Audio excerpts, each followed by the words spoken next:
국민 여러분 안녕하셨습니까? 인도 태평양 전략연구원 최수영입니다. 오늘도 공작견TV 그레이티 게임을 애청해 주셔서 감사를 드립니다. 국민 여러분, 지금 대한민국의 출산율이 떨어지고 있습니다. 이 출산율이 왜 떨어지는지 그 근본적인 이유를 우리가 한번 파헤쳐보고 또 이 문제를 해결하기 위해서 무엇을 해야 될지 한번 같이 고민해 보기라는 시간을 갖도록 하겠습니다.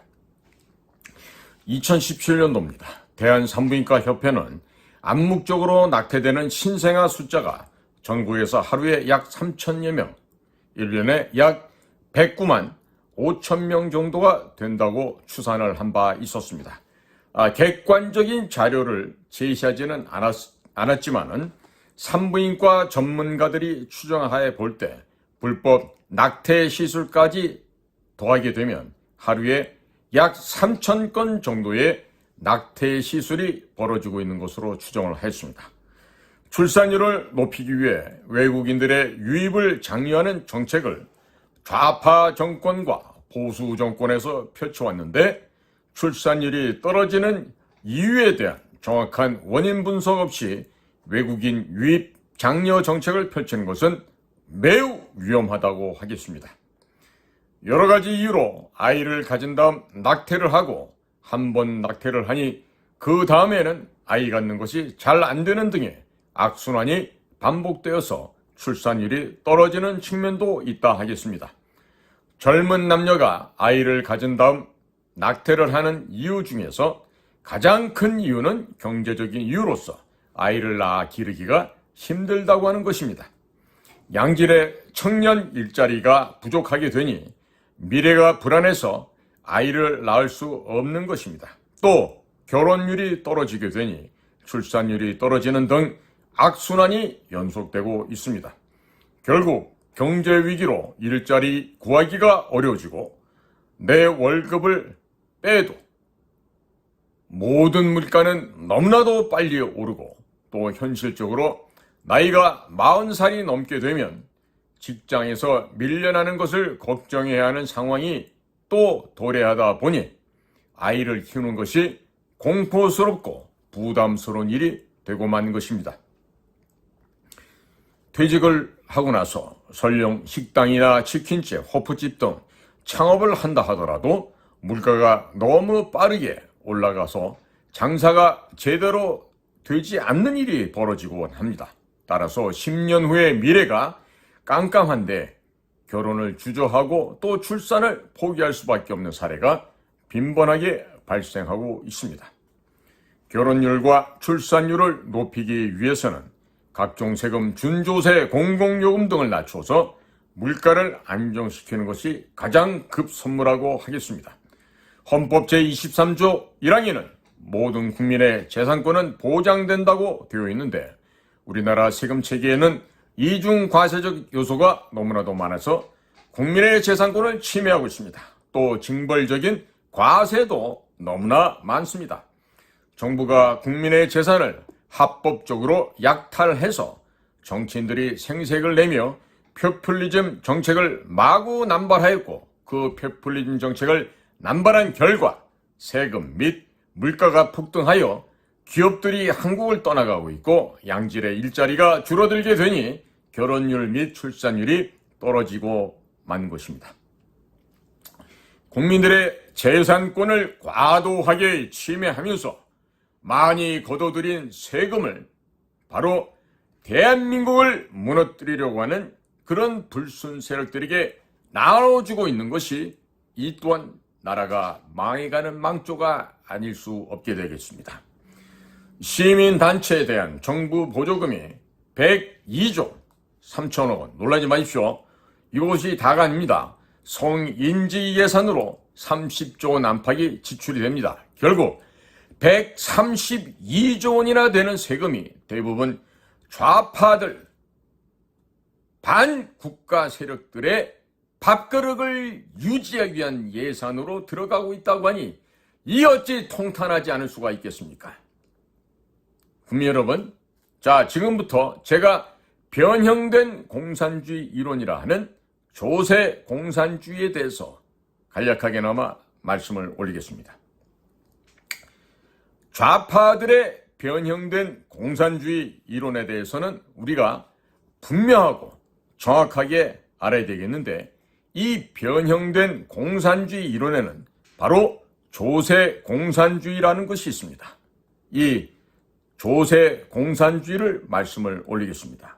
세금, 4대 보험을 포함한 준조세, 공공요금, 최저임금, 물가 등을 의도적으로 급격하게 올려서 기업들이 모두 자국을 떠나게 만듭니다. 그렇게 함으로써 중산층을 정부 보조금을 타먹고 정부 보조금에 의존하여 살도록 하는 노예 상태로 만드는 것입니다.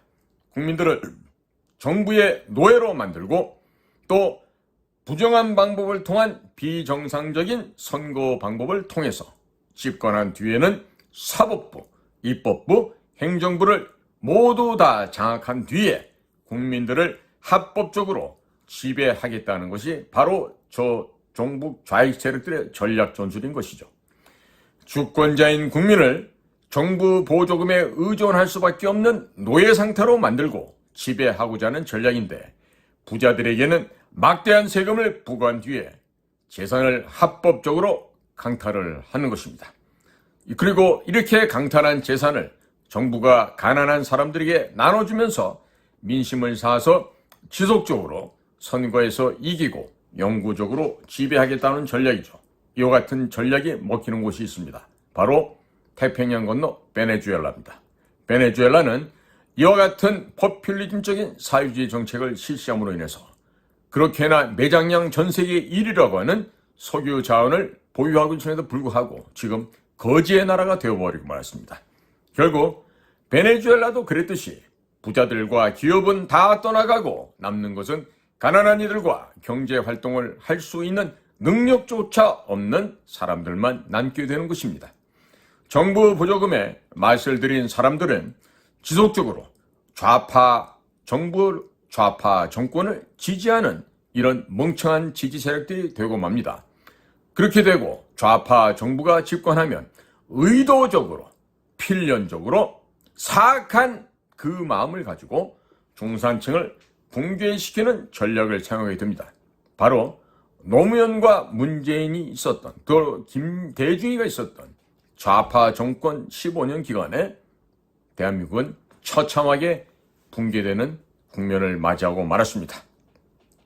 그리고 국민의 생명과 직결된 의료 시스템을 장악해서 전염병을 핑계로 하여 국민들을 합법적으로 통제하고 통제에 따르지 않을 경우에는 식당 출입을 불허하고 회사 근무를 못하게 만들고 있는데, 바로 이러한 전략이 의료 공산주의가 됩니다.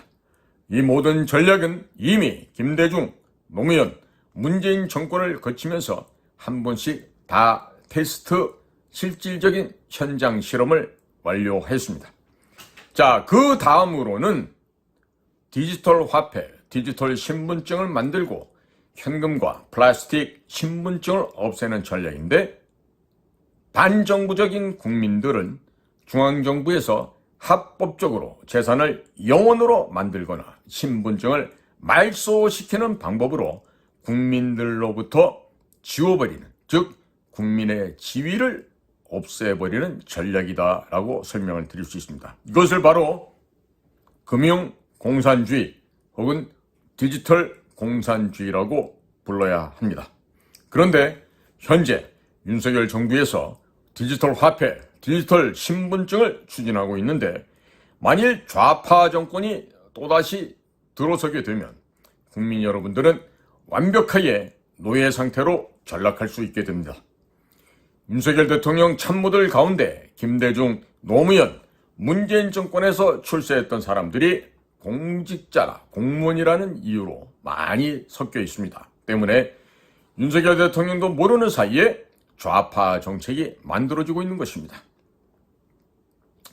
국민 여러분, 현재 윤석열 정권에서 지금 추진하고 있는 이 디지털 정책, 디지털 화폐, 디지털 신분증에 관련해서는 국민 여러분들께서 절대로 믿으셔서는 아니 되고 돈은 부릅뜨시고 이상한 정책이 나오면 이에 대해서 철저하고 강력한 거부를 표명해 주시길 부탁드립니다. 그러면 과거 우리 간첩이라고 하죠. 누가? 북조선 인민들이 간첩이다라고 얘기하는 북조선 인민들의 철천지 원수 누구죠? 바로 김대중입니다. 김대중 정권에서 중산층을 어떻게 붕괴시켰는지에 대해서 말씀을 올리겠습니다. 김대중 정권은 IMF 이후 국제 경제가 좋아서 국내 기업들이 수출이 잘 되었음에도 불구하고 국내 기업들을 의도적으로 고의적으로 중국으로 떠날 수밖에 없게끔 떠밀었었고 또 국내에서는 신용도 없는 대학생들에게 카드를 나눠줘서 카드 대란을 일으켰습니다. 대학생들은 쓸 때는 좋았겠죠. 그러나 빚을 갚는데 10년 이상의 기간을 허비하는 것과 이와 동시에 신용불량자가 되어서 사실상 사랑하는 연인이 있더라도 결혼도 할 수 없는 이런 비참한 상황이 되고 어려운 상황이 되고 말았습니다. 김대중 정권은 여성가족부를 만들었습니다. 그리고 이 여성들 하여금 남자들을 공격하게 만들었고 또 남녀 간의 갈등을 부추겨서 남녀가 서로 증오하게 만들었습니다. 또 여성가족부를 앞세워서 동성애를 부추기고 동성애자들에게 각종 혜택을 주면서 동성애자들이 늘어나게 만들었습니다. 그리고 그들을 좌파 정권의 홍위병으로 활용했습니다. 이 여성가족부의 영문명은요, The Ministry of Gender Equality and Family입니다. 즉, Gender Equality, 성평등과 Family, 가족이란 뜻이죠.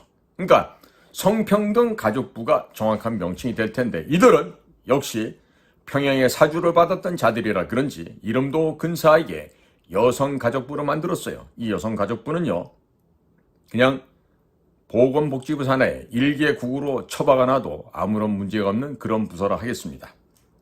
이런 여성가족부가 또 어마어마하게 돈을 썼다는 게 있는데 그것은 제가 또 다른 기회를 만들어서 방송을 하도록 하겠습니다. 김대중 정권은 벤처붐을 일으켰죠. 그러나 벤처 거품이 터지면서 많은 사람들이 알거지가 되도록 만들었습니다. 그 가운데 떼돈을 벌었던 사람이 있어요. 김대중의 아들. 김대중의 아들들이 떼돈을 벌었습니다. 중산층이 대거 붕괴되는 현상이 발생하였고 부익부 빈익빈 경제 구조의 양극 현상이 점점 더 심해지게 되었습니다. 노무현 정권 때도 마찬가지로 국내 기업들을 중국으로 떠나가도록끔 등 떠미는 정책을 의도적으로 펼쳐왔습니다. 그리고 중국식 토지 공개념을 모방한 종합토지부동산세, 종부세라죠. 이것을 만들어서 매년 부동산에 세금을 걷게 되니 부동산을 가진 사람들은 세금이 오른 만큼 전세 가격을 올렸고 또 매년 세금이 오르게 되니 매년 전세 가격이 폭등하는 상황이 우리나라에서 벌어지게 되었습니다. 전세 가격 폭등에 겁에 질린 사람들은 너도나도 부동산을 구매하게 되었고 또 이로 인해서 부동산 가격이 폭등하게 되었습니다. 게다가 인건비가 동반 상승하면서 모든 물가가 오르게 되었고 또 민노총이 매번 파업을 하게 되니 기업들은 해외로 떠나게 되었습니다. 이 모든 것이 의도적인 전략적인 방법을 이 땅에서 구사한 바로 종북 사회주의 세력들, 친북 세력들, 간첩 김대중 세력들과 허황된 사회주의를 지향했던 노무현 세력들이 이것을 했던 것입니다. 계속해서 노무현 정권의 중산층 붕괴 전략에 대해서 살펴보겠습니다. 김대중 때 이미 1차적으로 붕괴돼버린 중산층 이외에 살아남았던 중산층을 노무현 정권 당시 종부세를 신설하고 이 종부세를 지속적으로 올리는 방식을 통해서 한 번 더 확인 사살하는 전략을 구사했습니다. 부동산 가격 폭등으로 젊은 부부들은 집 장만하는 것이 점점 더 불가능해졌습니다. 어려지고 또 집 장만 문제로 인해서 파혼을 한다거나 이혼하는 사례도 늘어나기 시작했습니다. 노무현 정권 때에도 민노총 파업이 극저에 달하였으며 여성가족부를 앞세워서 동성애 확산을 부추기고 남녀 간 갈등을 의도적으로 유발시켰습니다. 그리고 의도적으로 화목한 가정을 파괴하는 정책을 펼쳐온 것이 바로 노무현 정권이다 하겠습니다. 노무현 정권은 이해찬이라고 하는 정말로 썩어 빠진 두뇌를 갖고 있는 서울대 사회학과 출신의 운동권 출신의 버르지만도 못한 자를 교육부 장관에 임명을 하였고 학생들에게 역사, 도덕, 철학 등 인문학을 안 가르치게 만들었습니다. 그로 인해서 학생들은 참과 거짓을 판가름할 수 있는 능력조차 잃어버리게 되었습니다. 의도적인 국가 교육 방침에 의해서 이렇게 만들어져 버렸습니다. 또한 학생 인권 조례를 만들어서 선생님들이 학생을 지도하지도 못하도록 만들어 버렸습니다. 학생들을 좀비로 만들었고 사회 불만자로 만들었습니다. 이들을 좌파들의 홍위병으로 만들었던 것입니다. 도덕성이 제거된, 도덕성이 거세된 학생들에게 여성가족부와 전교조 선생들은 이 남녀 학생들에게 남녀 갈등을 부추겼습니다. 그리고 계층 간 갈등을 의도적으로 유발시켜서 서로 증오하고 싸우게 만들었습니다. 심지어 특수목적고등학교라고 하는 그 민족사관고등학교나 여러 좋은 자사고가 있죠. 그런 곳에서도 이 증오하게 싸우게 만들었어요. 그래서 요즘에 무슨 학폭이라고 하는 말을 만들어서 중요한 국가기관에 임명할 사람들을 자녀들의 학폭 문제까지 끄집어내서 지금 사회적 갈등, 갈라치기를 하고 있는 것이 현재 좌익 종북 세력들의 모범의 습성이다 하겠습니다. 이들은 또 각종 좌파 영화 제작을 적극적으로 지원을 하였고 성문화를 문란하게 만들어서 낙태가 죄가 아니라는 사고방식을 청소년들에게 심어 넣었습니다. 어린 학생들을 좌파 진영으로 끌어들였으며 그들의 인생을 망침으로 인해서 어린 학생들을 종북주사파들의 홍위병으로 만들었던 것이 바로 이 좌파 진영이 해왔던 범죄 행각들입니다. 그리고 학교 커리큘럼에서 동성애 교육을 삽입을 시켰고 학생들에게 출산할 권리, 낙태할 권리, 동성애할 권리, 부모나 선생님을 신고할 권리, 집회에 나갈 권리 등을 가르치면서 학생들의 인생을 완전히 도륙하고 망치게 하였습니다.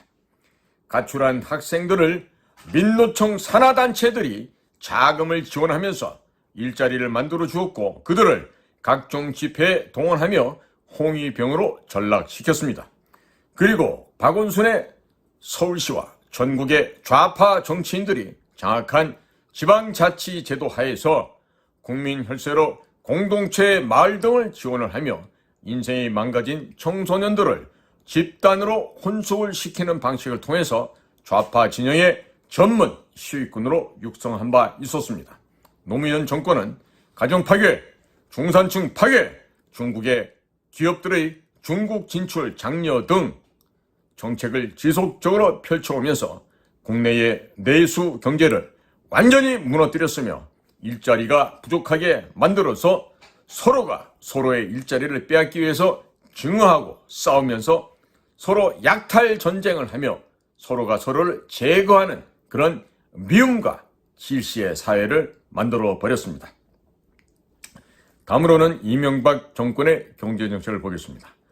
2008년도 서브프라임 사태 이후 세계적인 대공황이 불어닥치면서 국내 중소기업 소상공인들이 줄도산을 하였습니다. 이래하여 중산층이 완전히 붕괴된 바 있었습니다. 따라서 이명박 정권은 집권하자마자 전국적인 토목공사와 4대강 사업을 벌리면서 예산을 조기에 집행하여 경제를 부흥시키려고 노력을 했습니다마는 좌파들은 4대강 사업을 공격하고 공업병 사태를 터뜨려서 이명박 정권을 식물정부로 만들었습니다. 이것은 이명박 스스로가 과거 한일 국교 수립 반대 데모했던 그런 혁명 세대로서 우파를 가장한 좌파이기 때문에 더욱더 그러합니다.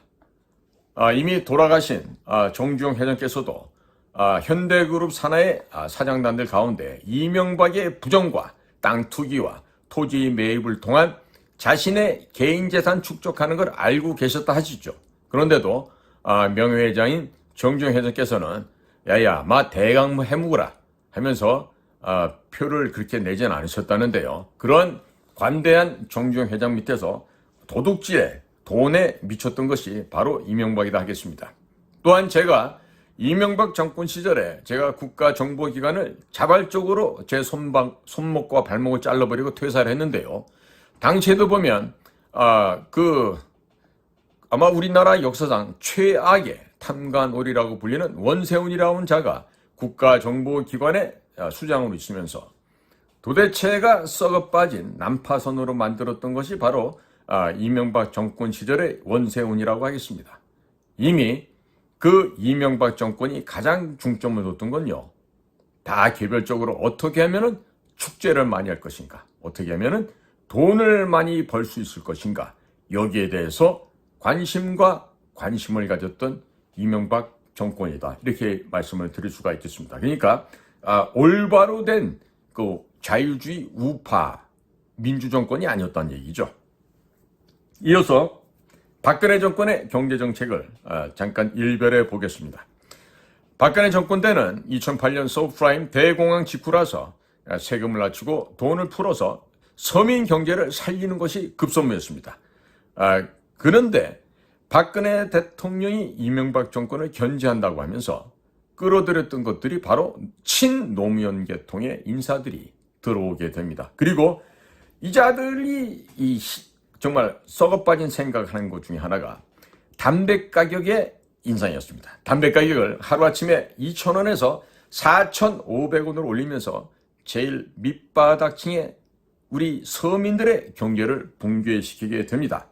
술값을 올리고 또 술값에 포함되는 이중과세의 세금을 올리면서 동시에 부동산세를 올렸습니다.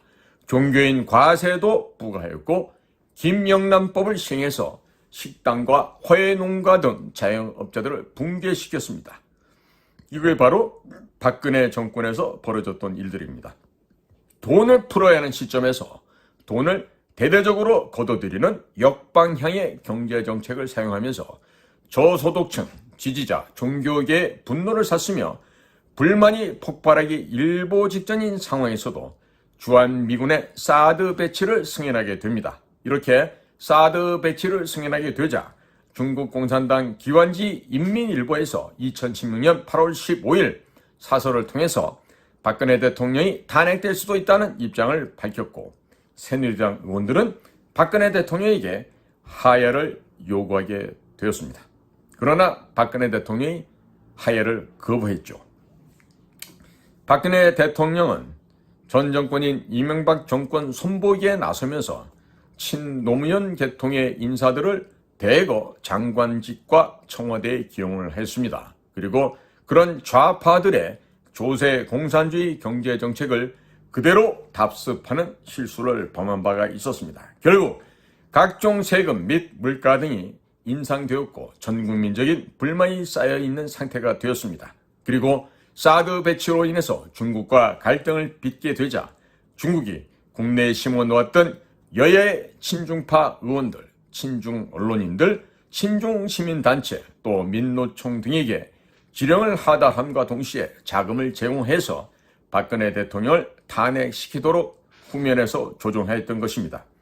그러나 보수 세력은 종북 주사파가 나라를 망쳤다는 타령만 고장난 라디오처럼 반복만 할 뿐, 왜, 무엇 때문에 국민적인 분노가 폭발했는지에 대해서는 깊은 고민과 성찰을 전혀 하지 않았습니다.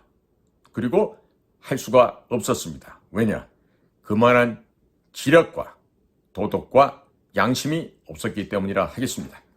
모든 원인을 좌파의 거짓 선전선동으로 돌리는데 아무리 좌파들이 거짓 선전선동을 한다 하더라도 사전에 각종 세금 인상으로 인해서 국민적인 불만이 쌓여 있지 않았더라면 이와 같은 거짓 선전선동이 먹혔을 리가 있었겠습니까?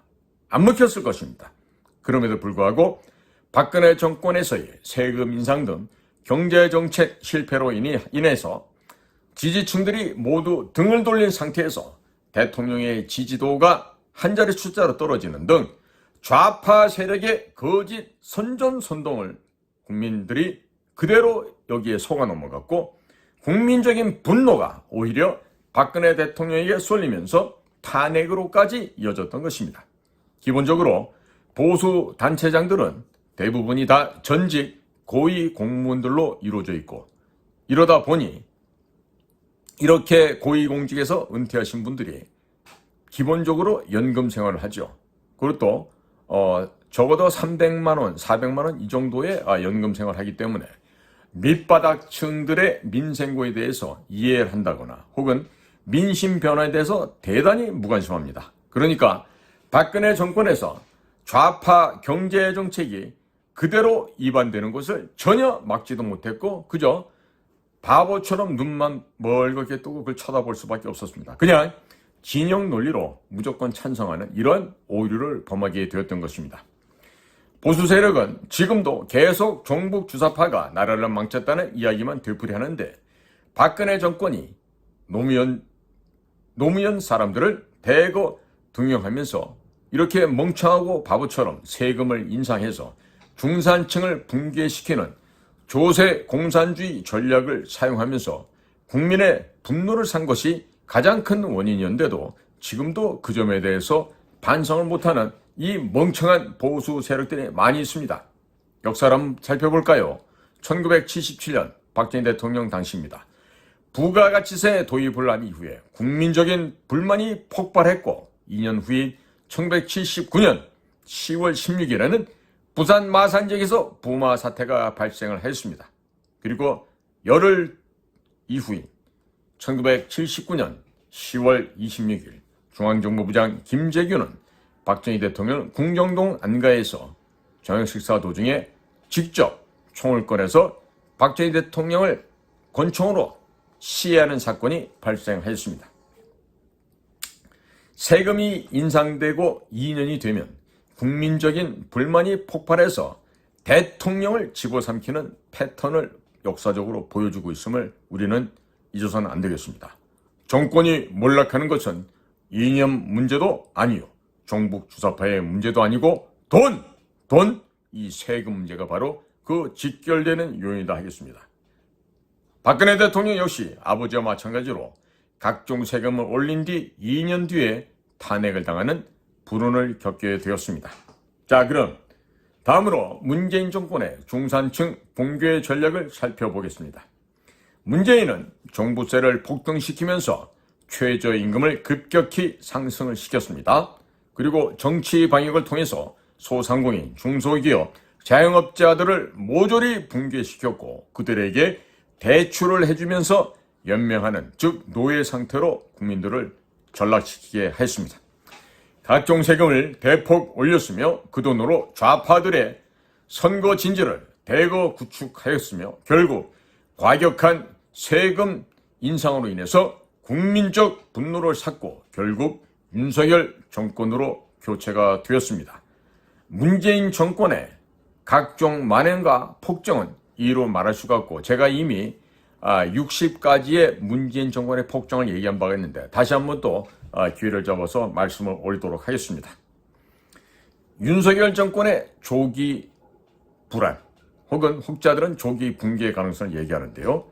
이 점은 문재인 정권에서 자영업자, 소상공인, 중소기업인들이 생존을 위해서 대량으로 대출을 했습니다. 그런데 미 연방준비제도 이사회 FRB의 급격한 금리 인상에 따라서 우리도 불갑을 윤석열 정부에서도 금리 인상을 단행하였습니다. 그에 따라 대출이 많았던 자영업자, 소상공인, 중소기업들이 대량으로 도산하기 일보 직전이고, 지금 건축업계 같은 경우는 2천여 개가 이미 상반기에 도산을 했습니다. 또 부동산 담보대출을 받아 집을 산 사람들 역시 이자를 갚지 못해서 줄줄이 파산할 위기에 지금 처해 있습니다. 이런 상태에서 만약에 중국발 제2의 리만 브라더스 사태, 즉 금융위기가 터지게 된다면, 그리고 그러한 중국발 금융 쓰나미 위기가 터지기 일보 직전인데 현재 4대 보험의 가격도 오르고 있고 각종 공공요금 물가가 폭등했습니다. 지금 저도 가끔 이용하는 그 고속버스들이 있는데요. 그것들이 뭐 2,300원, 2,400원 하던 게 벌써 지금 3,000원으로 올라가 있어요. 이런 식으로 지금 그 위기 상황이 해외로부터 지금 이렇게 스물스물 엄습해오고 있는데, 지금 보험료가 오르고 공공요금이 오르고 물가가 폭등하고 있는 이런 상황이 우리는 매우 경계해야 될 상황이다, 이런 말씀을 드릴 수가 있겠습니다. 그런데 이런 상태에서 내년도 3월달이 되면요, 각종 실손 보험료가 3배 인상된다고 합니다. 이런 경제 쓰나미가 금년도 연말부터 내년 초에 동시다발적으로 터지게 될 것으로 좀 예상이 듭니다. 그렇게 되면 자영업자, 소상공인, 중소기업 등이 어떻게 되죠? 줄줄이 부도나고 줄줄이 도산되고 말겠죠. 1997년 IMF 때는 국내 달러가 부족했을 뿐입니다. 왜? 일본이 돈을 빼갔기 때문에 그렇게 상황이 됐었습니다. 그런데 그럼에도 불구하고 97년도에는요, 국제 경기 상황은 좋았습니다. 그렇기 때문에 수출이 잘 되어서 금방 우리는 IMF 위기를 벗어날 수가 있었습니다. 그러나 지금 상태는요, 국제 경제가 매우 좋지 못합니다. 그렇기 때문에 만약에 국제적인 경제 상황에 인해서 그 악영향이, 마이너스 효과가 우리나라에게 쓰나미처럼 밀려오게 된다면 회복 또한 대단히 힘들어지거나 아니면 불가능한 상황이 될 수도 있습니다. 따라서 내년도 2024년 총선 시즌이 도래하게 되면 경제난에 허덕이는 사람들이요, 대다수 어떻게 된다? 파산하게 될 것입니다. 그리고 이미 전국적으로 진지를 구축해 놓은 좌파들이요, 선거 공작을 통해서 국민들을 기만하고 속여나가게 될 것입니다. 그러면 무기력하고 아무런 대응책 없는 저 썩어빠진 짐승만도 못한 국민의힘은 그냥 붕괴되고 말 것입니다. 현재 윤석열 정부의 핵심 참모들은요, 대부분이 서울대학교 혹은 검사 출신, 이러한 또 가정적으로는 부유한 집안 환경을 갖고 있는 인사들이 많습니다. 그러다 보니까 이런 밑바닥 하층 민심들이 요동치고 있는 것에 대해서 인지력조차 떨어지고 있습니다. 자, 인지력이 떨어진다는 것은요, 제대로 파악을 할 수 없다는 얘기고, 파악을 할 수가 없다는 것은 올바른 대책과 해결 방안을 제시할 수 없다는 얘기가 되겠습니다. 그럼 여기다가 국가정보원의 국내 파트가 괴멸되고 사라져버렸습니다. 누구 때문에? 문재인 정권 때문에. 그러다 보니까 국내에서 벌어지고 있는 정보 수집이 전혀 안 되고 있어요. 자, 정보 수집이 안 되니까 분석, 파악, 대응책 전혀 안 되고 있죠. 자, 그런데 경찰 또한 문재인 정부 당시에 정보경찰을 대거 축소해버리고 말았습니다. 그 현재는 이 정보 수집이나 분석 기능이 거의 완전히 마비된 상태예요. 지금 경찰청 내에요, 안보수사대가 지금 딱 5개가 딱 이렇게 있습니다. 서울시 전역에 이 5개의 안보수사대가 편하지 않게 열심히 활동을 하면서 이 대공수사뿐만 아니라 각가지 중요 범죄에 대해서 치밀하고 정확한 첩보 수집을 통해서 그 암 종양들을 제거해 왔는데요. 이 문재인이라는 자가 평양의 지령을 받아서 그런지 이 경찰청 내에 이 5개의 이 거대한 안보수사대를요, 괴멸을 시켰어요. 그리고 그 안보수사대를 내자동에 있는 서울경찰청 본청으로 쑤셔 넣어가지고요, 조직을 아주 축소를 엄청나게 시켰습니다. 그나마도 그 구성원들은 전라도 홍어떼들로 지금 구성이 되어 있다 그래요. 자, 이런 상황으로 지금 경찰이 추락하고 있어요. 그런데 이상민 행정안전부 장관, 윤희근 관종 아저씨 알고 있어요, 이런 거? 이런 식으로 이 정보경찰 안보수사대가 지금 파괴되고 기능과 역할이 완전히 지금 사라져버리고 있는데, 이런 식으로 국가가 돌아가고 있는데 지금 윤석열 정권 1년 반 전엔 뭘 하고 있는 겁니까? 거기다가 이 국민의힘, 이 쓰레기반도 못한 놈들은요, 당내 파벌 싸움으로 지금 정신이 없어요. 유승민이나 이준석이가 지금 의원입니까? 아닙니까? 아니잖아요. 그런데 이것들이 밖에 있는 노망난 노인네 김종인 한구, 또 현역 의원도 아닌 천모라는 거 이상하게 얼빠진 아이 하나 있죠. 이런 것들이 지금 당권 투쟁을 지금 벌써 벌이고 있어요. 그러니까 내년도 총선도 되기 전에 국민의힘당은 없어질 가능성이 있는 정당입니다. 내년도 총선에서 승리할 가능성이 높지 않다고요? 무슨 말씀이에요? 승리할 가능성이 높지 않은 게 아니고요. 내년도 총선하기 전에 없어질 당이 뭐다? 국민의힘과 더불어민주당입니다. 그러니까 이런 밑바닥 민심을 살피지 못하고 조직력이 약화될 대로 약화된 국민의힘당이 무슨 역할을 할 수 있겠습니까? 보수정당이요? 누가 그 당을 갖다 보수정당이라고 얘기합니까? 국민의힘이 보수정당이에요? 오히려 사회주의 정당이라고 얘기하는 게 맞습니다. 사회주의 정당. 그리고 자유민주주의가 아니라 인민민주주의 사상까지도 신봉하고 받아들일 수 있는 그런 정당이 바로 국민의힘당입니다. 제가 입증을 해드릴게요. 김영삼이가 정통적인 보수 자유민주주의의 그런 애국자였습니까? 아니죠. 경부고속도로 닦을 때 김대중과 함께 손잡고 경부고속도로 건설 현장에 들어누워서 땡깡 피고 징징거렸던 게 바로 김영삼과 김대중 아니겠어요? 그자들이 이후에 이 경부고속도로뿐만 아니라 호남고속도로 얼마나 애용했는지 모릅니다. 자, 이러한 자들의 후예들, 특히 김영삼의 상도동 계열에 썩어 빠진 쓰레기 잔당들이 남아있는 게 지금 국민의힘당이에요. 당연히 올 연말부터 붕괴돼서 없어질 정당이에요. 그런 정당을 어떻게 보수 정당이라고 얘기합니까? 이제 제가 지금 이 시간부터 드린 얘기 잘 들으십시오. 대한민국의 유일한 자유민주주의를 숭상하고 또 자유보수 전략과 국가 운영 방침을 지니고 있는 정당은 유일한 자유민주당, 고용주 대표로 있는 자유민주당밖에 없습니다. 즉, 이 자유민주당의 총선 전략에서 정말 이 중요한 것이 지금 이념 문제가 아니라 이 세금, 국민의 삶을 좌우하는 돈 문제를 들고 나왔습니다. 즉, 이념 문제가 아닌 이중과세 폐쇄하는 방안을 지금 우리 자유민주당에 들고 나왔다는 거예요. 따라서 자유민주당에서는 술값, 담배값, 기름값, 가스값 속에 포함되어 있는 이중과세를 과감하게 철폐를 하고 종부세, 증여세, 상속세, 양도세 등 이중과세를 폐지하는 정책을 통해서 국민들이 좌파 진영에 속아 넘어가는 일이 없도록 지금 추진을 하고 있습니다. 법인세를 1단계 20%까지 낮추고 2단계로 15%까지 낮추어서 기업들의 줄도산을 막을 뿐만 아니라 일본, 중국에 나가 있던 기업들이 대거 대한민국으로 밀려올 수 있게 이러한 경제정책을 시행할 것입니다. 이중과세를 없애는 일은 헌법 제23조에 명시된 국민의 재산권을 보호해야 한다는 헌법 정신을 충실하게 이행을 할 뿐만 아니라 피폐해진 국민들의 삶을 돌보는 일이 될 것이기 때문에 자유민주당이 과감하게 감세 정책을 추진해 나갈 것입니다.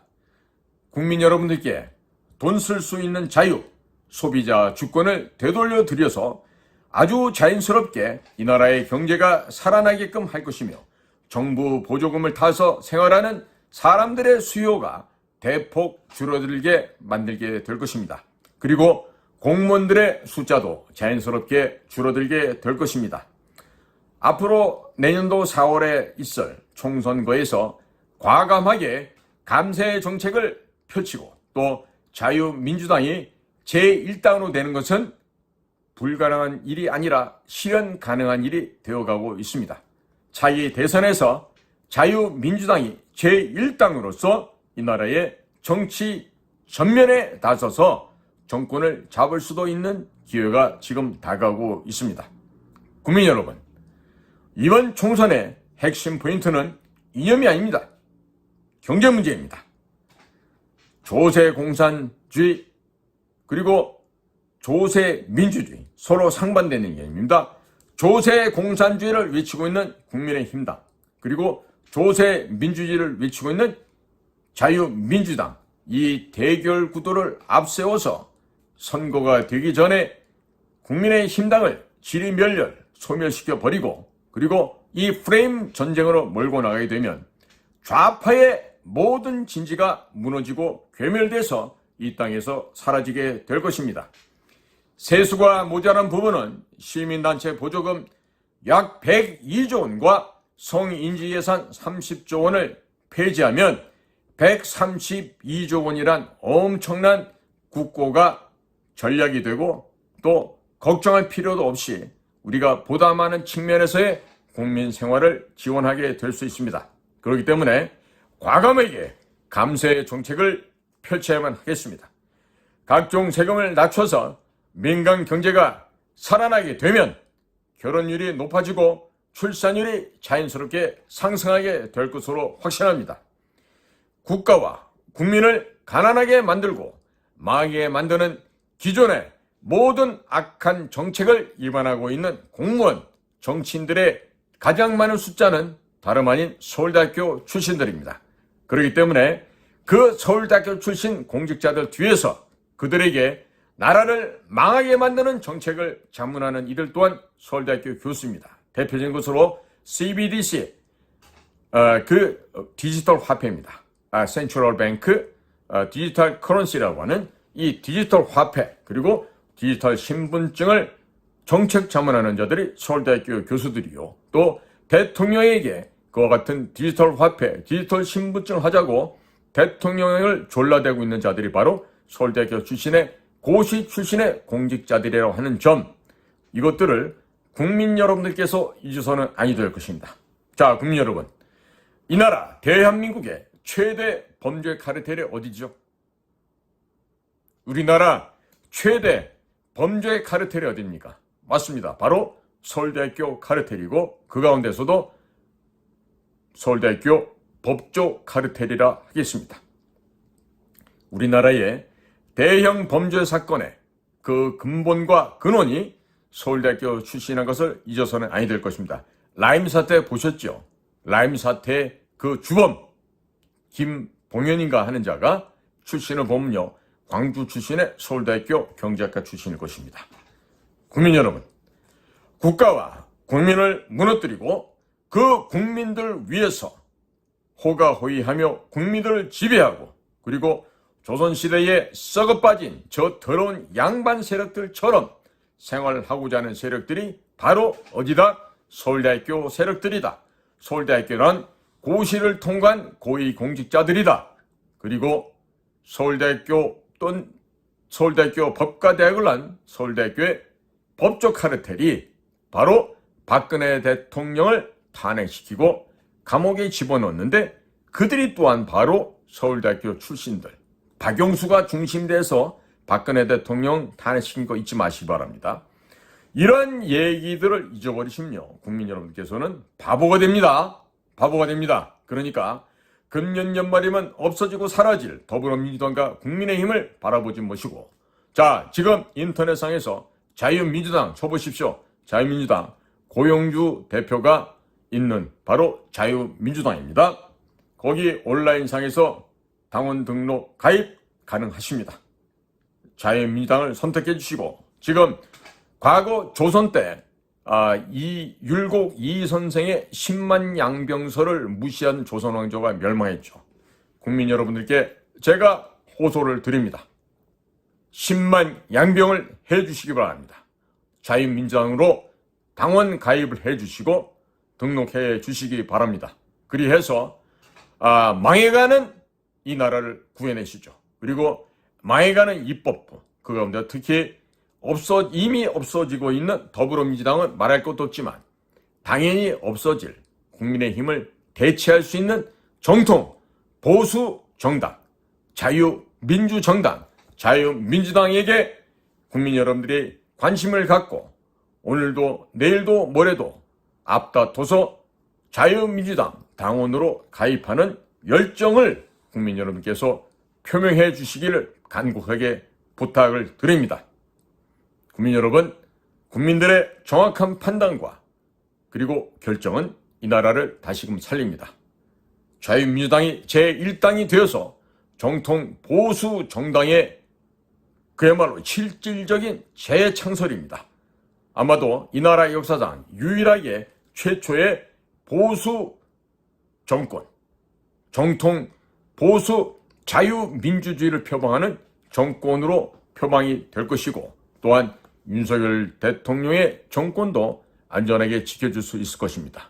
과감하게 썩어빠진 정당, 쓰레기보다 못한, 짐승보다 못한 국민의힘 버려버리시고 오늘부터 자유민주당으로 앞다퉈서 국민 여러분께서 당원 가입도 해주시고 내년에 새로운 정치혁명, 이것은 정권 교체가 아니라 대한민국의 기강과 대한민국의 법통과 대한민국의 정신을 새로 바꾸는 대변혁이 될 것입니다.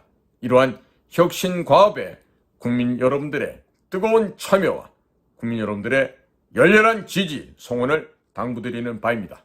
오늘도 공작관TV 그레이티 게임을 애청해 주셔서 감사를 드립니다. 저는 인도태평양 전략연구원 최승유였습니다. 감사합니다.